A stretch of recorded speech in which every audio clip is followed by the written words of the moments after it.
Petite histoire de la Syrie et du Liban. Troisième période, les temps modernes. Chapitre 12. La Syrie ottomane du XVIe et du XVIIe siècle. 1. La conquête. 2. L'organisation de la Syrie ottomane. 3. Le gouvernement des pachas turcs. Précis. En 1516, le sultan ottoman Selim Ier gagna la bataille de Dabirk sur le sultan mamelouk Qansurudi et fit la conquête de la Syrie. La révolte de Razali en 1520 fut réprimée par Sulayman le Magnifique. Le pays fut réorganisé, le gouvernement des trois pachaliks fut réservé à des Turcs. Les sultans ottomans des XVIe et XVIIe siècles. Selim Ier en 1512, Sulayman Ier en 1520, Selim II 1566, Mourad III 1575, Mohammad III 1595, Ahmad Ier 1603, Mustapha Ier 1617, Othman 1618, Mourad IV 1623, Ibrahim 1640. Mohammad IV 1648, Sulayman II 1687, Ahmad II 1691, Mustapha II 1695. Premièrement, la conquête ottomane. Depuis la fin du XVe siècle, les relations devinrent de plus en plus tendues entre les Mamelouks et leurs voisins, les sultans ottomans. Maîtres de l'Anatolie et depuis 1543 de Constantinople, les Ottomans étaient ambitieux et pourvus d'une puissante organisation militaire. Au contraire, le régime mamelouk achevait de se désagréger. L'organisation militaire était en retard d'un siècle. La cupidité des souverains exaspérait les populations. Cette décadence s'était accentuée encore sous le sultan Qansurudi de 1501 à 1516, qui mit toute son énergie à dépouiller ses sujets. En 1516, le sultan ottoman Selim Ier résolut de rétablir à son profit l'ancien empire du califat et l'unité politique de l'islam. Pour justifier son entreprise, il accusa les Mamelouks d'entretenir des relations avec les Persans chiites et de ne pas assurer la sécurité du pèlerinage de la Mecque. Aux approches des Ottomans, Qansurudi mobilisa son armée. Il passa par Damas et monta vers Alep. C'est là qu'il apprit que son ambassadeur auprès des Ottomans, après avoir eu la barbe rasée, avait été condamné à ramasser le fumier du cheval de Selim Ier. La rencontre des deux armées eut lieu dans la plaine de Dabirk, près d'Alep, le 24 août 1516.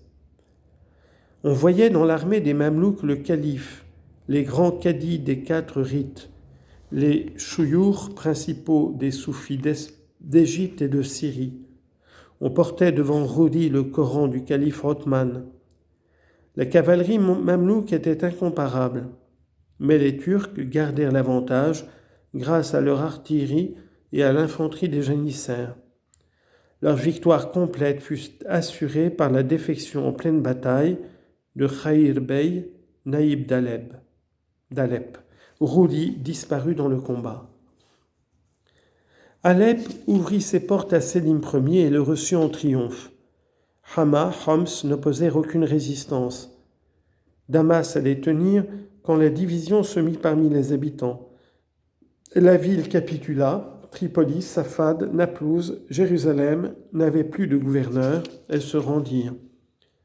Pendant ce temps, les émirs mamelouks étaient chassés et leurs biens mis au pillage. Le sultan ottoman poussa jusqu'en Égypte sa campagne victorieuse. C'est là qu'il reçut l'hommage du shérif de la Mecque et les clés des villes saintes de l'islam. Il exila à Stamboul le dernier calife abbasside, Moutawakkil. La cession par Moutawakkil du califat aux Ottomans est une légende. 2. L'organisation de la Syrie ottomane.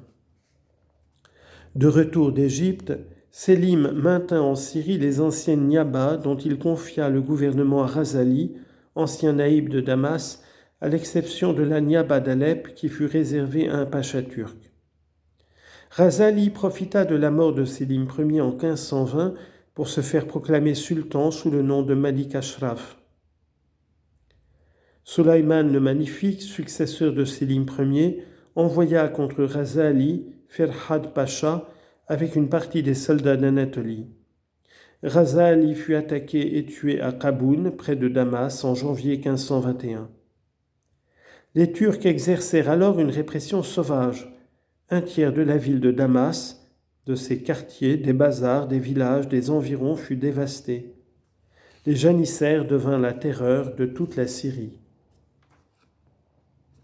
Le pays fut réorganisé. La Syrie fut dans la suite partagée en 3 grands pachaliks ou vilayets. Premièrement, Damas, comprenant 10 sandjaks, dont les plus considérables étaient Jérusalem, Gaza, Naplouse, Tadmor, Beyrouth, Saïda. 2. Tripoli, qui comptait les sandjaks de Tripoli, Hama, Homs, Salamiyat, Jabala. 3. Alep, qui englobait avec ses 9 sandjaks toute la Syrie septentrionale, à l'exclusion de Ain Tab, relevant du vilayet de Marrash. En 1600, on créa le pachalik de Saïda pour surveiller la montagne. Les gouverneurs ou pachas étaient toujours des Turcs.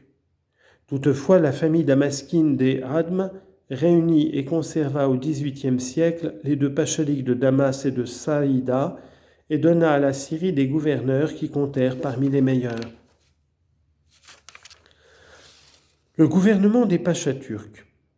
De 1516 à 1697, pendant 180 ans, Damas compta 133 gouverneurs. 33 d'entre eux seulement occupèrent leur poste pendant 2 ans. En l'espace de 3 ans, un consul vénitien vit passer 9 gouverneurs à Alep. Ce fut la période la plus triste de notre histoire. Les fonctions du gouvernement furent décernées non aux plus dignes, mais aux plus offrants. Le pachalik coûtait de 80 à 100 000 ducats. Le ducat, monnaie d'or, valait près de 10 francs. Le poste de defterdar de 40 000 à 50 000. Celui de cadi un peu moins. Mais tous retrouvaient leur débours en pressurant la population jusqu'au sang. Le pays fut très appauvri. La population diminua. Les villages furent abandonnés, spécialement entre Alep et Damas. À la fin du XVIIIe siècle, sur 3200 villages du pachalik d'Alep inscrits jadis pour l'impôt, il n'en restait que 400. Les musulmans comme les chrétiens furent si exaspérés par l'oppression qu'ils en vinrent à souhaiter un changement de régime.